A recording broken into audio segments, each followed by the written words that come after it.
samedi 17 juin. Madame, monsieur, bonsoir. Bonsoir Zohé Bouzid. Bonsoir Fadra Henni, bonsoir à tous. De suite les titres de l'actualité. Le gouvernement présentera son plan d'action devant les députés ce mardi. Les débats et les questions des députés se dérouleront en soirée avec les craintes sur la situation économique en toile de fond.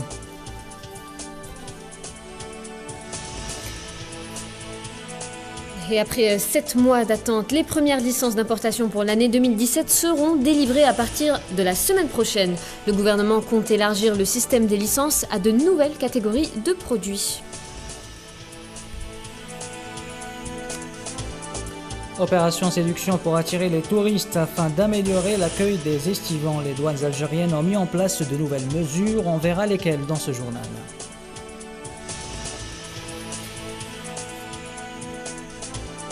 Et enfin, on s'intéressera ce soir à la répartition des responsabilités au sein de l'Assemblée populaire nationale. Les vice-présidents de l'APN devraient être installés ce mardi. Après plusieurs jours de tractation, la liste des vice-présidents sera soumise au vote de l'Assemblée.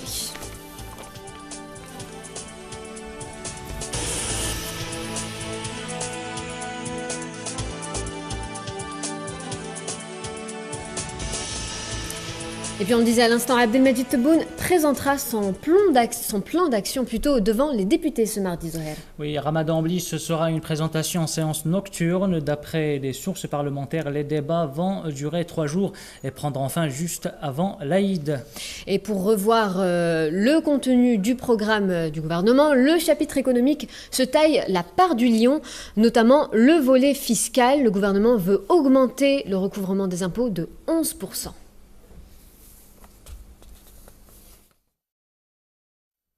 Activité ministérielle à présent avec Hossein Nessib qui était à Blida aujourd'hui. Oui, le ministre des Ressources en eau qui a inspecté des infrastructures relevant de son secteur. Le ministre est également revenu sur le recul de la ressource hydrique, notamment dans les régions Est. Hossein Nessib a assuré que des mesures ont été prises pour faire face à un éventuel manque d'eau dans les régions concernées.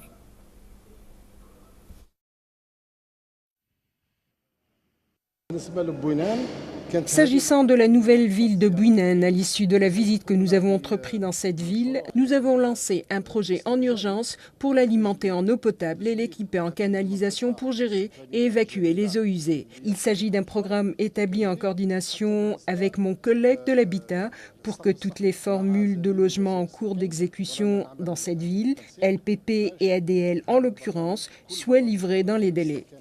Il y a une diminution des ressources hydriques de l'ordre de 300 millions de mètres cubes par rapport à l'année dernière. Cela dit, le volume total de remplissage des barrages reste acceptable. Il a été estimé à 4,5 millions de mètres cubes.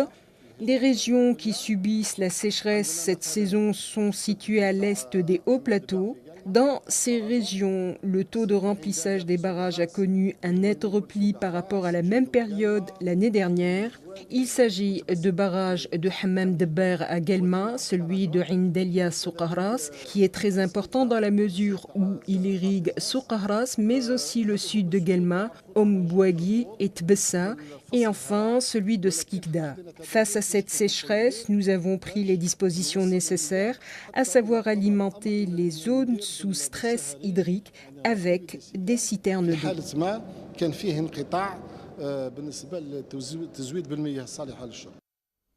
Les premières licences d'importation seront délivrées la semaine prochaine, Fatma. Oui, mais avec un retard de 7 mois, d'après le ministre du Commerce qui était en visite d'inspection à Hindefla. Aujourd'hui, ces licences concerneront des produits épargnés de cette mesure jusqu'à maintenant. Les détails avec Mohamed Amin Aberkan. En date, la délivrance des licences d'importation semble loin d'être la priorité du gouvernement. Comme seul prétexte et justificatif, la crise financière qui terrasse le pays. Les plus touchés par ces restrictions, les concessionnaires automobiles, les professionnels du bâtiment et des travaux publics. Mais pour cette fois, tout semble aller dans le bon sens. Une bonne nouvelle déjà, le gouvernement compte relancer l'importation des véhicules en cédant des licences d'importation. Concernant les véhicules, les résultats de nos travaux n'ont pas encore été communiqués. Il faut attendre les quelques semaines à venir. Le jour venu, on dévoilera tout ce qui a été retenu par nos différents spécialistes.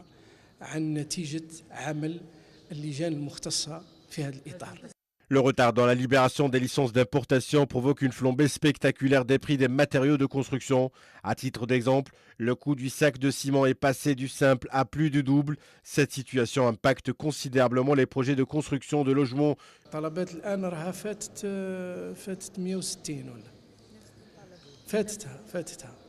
Les demandes de licences d'importation dépassent les 160 demandes pour l'importation des matériaux de construction. Mais aujourd'hui, ce n'est pas le nombre de demandes qui compte en cette conjoncture. Il nous faut de la qualité. Quand on parle de téléphones, de cosmétiques ou encore d'électroménager, notre restriction d'importation est objective. Elle permet de préserver la production locale qui est diversifiée avec une bonne qualité, ce qui a poussé des opérateurs économiques à exporter leurs marchandises.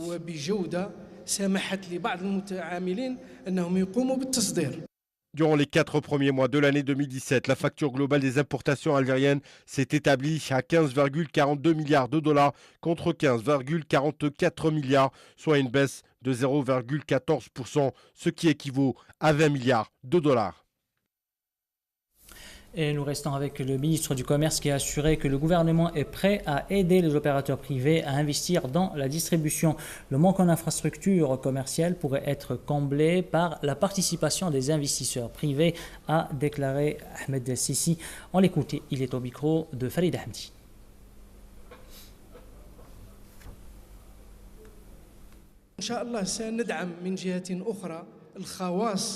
On va soutenir et aider les investisseurs privés pour qu'ils puissent investir dans ce genre de créneaux commerciaux, de la vente en gros des fruits et légumes, car je pense qu'à seul l'État ne peut couvrir tout le territoire national. Le privé doit s'investir. On a parlé de 8 marchés de gros pour le moment. Et d'ailleurs, dans le nouveau plan d'action du gouvernement, il est stipulé que les investisseurs peuvent investir dans des marchés de gros.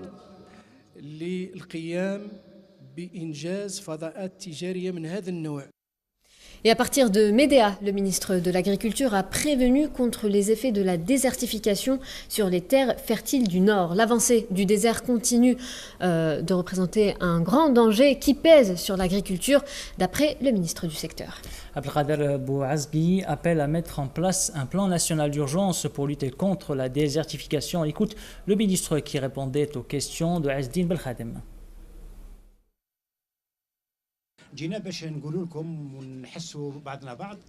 Nous sommes là aujourd'hui pour parler de la lutte contre la désertification. Nous devons utiliser tous les moyens scientifiques et techniques et aussi financiers pour y faire face. Si nous n'agissons pas aujourd'hui, cela affectera les terres agricoles. Parmi les solutions proposées, le partenariat public-privé. Le gouvernement compte beaucoup sur le secteur agricole pour développer l'économie du pays. Afin d'améliorer l'accueil des estivants, les douanes algériennes ont mis en place de nouvelles mesures, que ce soit pour les partants ou les touristes qui viennent visiter l'Algérie. Les douanes algériennes ont procédé à des allègements de procédures. Objectif, passer moins de temps derrière les guichets. Hajar Dilali revient sur le sujet. Toutes les plateformes d'accueil aux ports et aéroports sont sur les pieds de guerre. Elles devront faire face au rush saisonnier des émigrés rentrants. Des facilités de transport, de sécurité et de délivrance des papiers ont été mises en place. Des mesures d'assouplissement douanière ont été mises en place aussi pour faciliter le séjour aux estivants. Nous avons prévu un renforcement des services des douanes aux ports, aux aéroports et aux postes frontaliers terrestres. Aussi, l'augmentation du nombre des agents affectés aux brigades des douanes pour assurer une meilleure prestation de service. Il s'agit d'un dispositif de facilitation qui a été mis en place par nos services pour promouvoir le service public douanier durant la saison estivale 2017. 12 000 policiers ont été mobilisés au niveau des postes frontaliers terrestres et aériens et maritimes pour assurer le bon déroulement de la saison. C'est ce qu'a indiqué le commissaire principal Hamid Zouirir. Les services de police des frontières assurent la sécurité des voyageurs. Ils sont prêts à parer à tout danger possible. Nous avons renforcé les points de contrôle à nos frontières. Il y en a même qui sont mobiles. Nous les avons formés avec le recours aux équipements de pointe. Au total, ils sont à 12 000 policiers à être réquisitionnés pour. Dénommé Infodouane Service, une ligne téléphonique spéciale, le 023 50 12 12 sera mise en service pour informer les voyageurs. Aussi, une rubrique dénommée Voyageurs a été mise en ligne sur le site web de la Direction générale des douanes. Elle comporte toutes les réglementations nécessaires. La saison estivale 2017 donne le la à l'ère numérique. On va parler maintenant de ce record du monde réalisé par les Algériens, Fatma. Alors oui, elles sont 412 Algériennes à avoir inscrit l'Algérie au livre Guinness des records. Leur performance, avoir battu hier soir le record du monde du plus grand nombre de gens lavant la vaisselle en même temps. Un concours auquel aucun homme ne s'est risqué. Cela s'est passé à l'issue d'un repas de charité offert à Alger par des entreprises privées. On écoute ces témoignages recueillis par Smaïl Sadouni.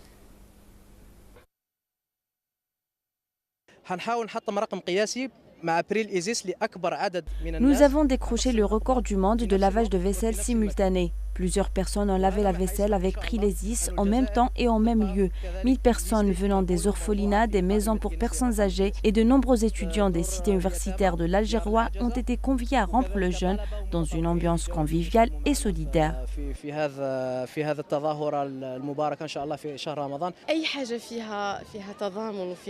C'est un repas géant avec des plats, des saveurs 100% algériennes et une empreinte algérienne. C'est un moment de partage.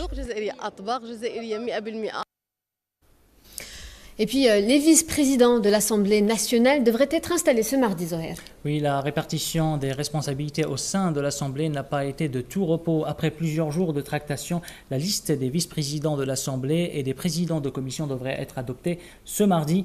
Mais jusqu'à la dernière minute, certains partis continuent de contester le choix de la majorité. C'est le constat fait par Akli Beljoudi et Neila Aïthamouda.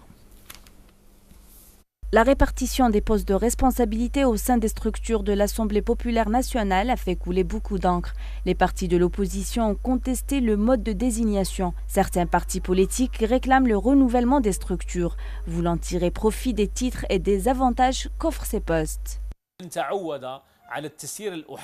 Celui qui a pris l'habitude de gérer et d'agir seul continuera à courir derrière ce genre d'occasion afin d'avoir des avantages meilleurs. Malheureusement, les structures de l'APN ont été choisies en dehors de l'Assemblée. Les chefs des partis ont imposé une certaine logique et des règles illégales qui ne figurent pas dans la Constitution. Ces dernières leur permettent d'avoir les avantages que nous contestons. من هذه الامتيازات التي نحن نترفع عنها. أولاً الأدرس على المستقلين ما نطبقش الحالة تاعنا. Le titre d'un député indépendant ne correspond pas à leurs critères. Cela veut dire que ça ne nous concerne pas. Je ne peux pas prendre position pour un parti politique. Les députés devraient être de plus en plus proches du peuple. J'espère qu'ils seront à la hauteur. Nous devons assumer nos responsabilités au sein de notre groupe parlementaire. Les avis sont mitigés. Certains députés estiment que les avantages qu'offrent ces postes sont des frais de fonction. C'est une pensée matérialiste qui est souvent utilisée dans le monde politique. Pour moi, ce sont des frais de fonction et non pas des avantages financiers personnels. C'est de leur droit de les avoir puisqu'ils occupent d'importantes fonctions dans des postes de haute responsabilité.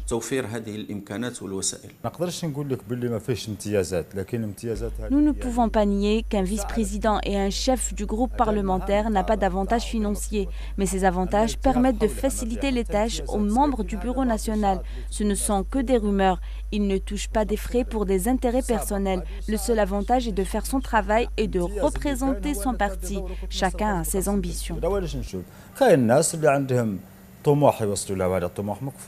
Difficile de satisfaire tout le monde. Le renouvellement des structures de l'APN met de nouveau les partis majoritaires dans l'embarras. Le consensus tant souhaité et défendu par le président de l'Assemblée nationale, Saïd Bouhadja, n'a pas eu lieu. En attendant, les noms des vice-présidents et des chefs des groupes parlementaires seront connus très bientôt avant d'être entérinés par un vote. Et on passe à l'international, direction le Gabon où un commando d'hommes armés a attaqué plusieurs médias à Libreville afin de faire entendre un message appelant au départ du président Bongo. Le leader, un ancien candidat à la présidentielle, Roland Désiré Abba Aminko, a lancé un ultimatum au président Bongo en ordonnant la diffusion d'un message que, je cite, « Nous exigeons dans un délai de 72 heures le départ d'Ali Bongo Ondimba du pouvoir et du Gabon, le désarmement de la garde républicaine par l'armée gabonaise, l'investiture de Jean Ping, président de la République, chef de l'État par la Cour constitutionnelle. » Fin de citation. Après avoir rejoint le siège de l'Union européenne, Roland Désiré Abba Aminko a menacé de faire sauter des bombes dans la ville avant de se faire arrêter.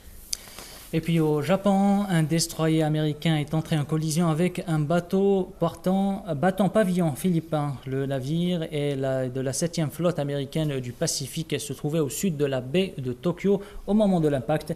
Le destroyer a subi d'importants dégâts. 7 membres de son équipage sont toujours portés disparus et au moins 3 autres ont été blessés. Au moment de l'accident, le bâtiment américain faisait route vers une base japonaise de Yokosuka. Une collision rare sur cette voie maritime pourtant très fréquentée et qui suscite déjà beaucoup de questionnements.